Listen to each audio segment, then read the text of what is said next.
The other side of that is an intolerance to yes, others.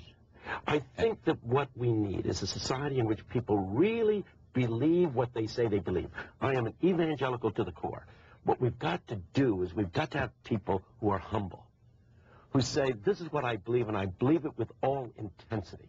But I am not about to make negative judgments about people who differ with me.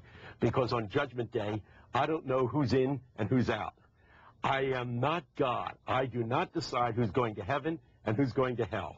If we can stop making negative judgments about each other and simply express what we believe with intensity and passion, if we can do that, we've got it made.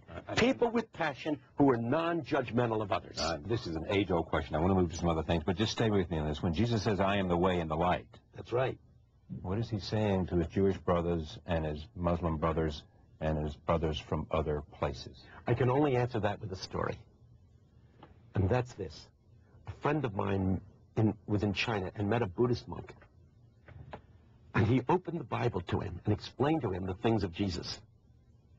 The Buddhist monk was weeping as the story was told. And when my Baptist evangelist friend said, will you accept Jesus as your Savior? The Buddhist monk said, accept him. I have always known this Jesus. You have given me his name. You have told me what he has done on the cross. You have talked about the resurrection. But even as you were speaking, his spirit within me was saying, as you read from the book, he's speaking of me. He's speaking of me. Now, what am I going to say? That Jesus was not a presence in that man before that Baptist missionary ever got there? I'm saying Jesus is alive in places where we don't imagine. In fact, Jesus lives, or the idea of Jesus lives in the heart of whoever they are and whatever religion they're in.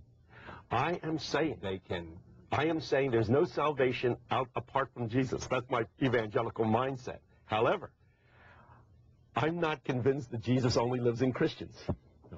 There's the difference. But you got to have Jesus. Yeah, Jesus is my Savior. Okay. Where is Bill Clinton?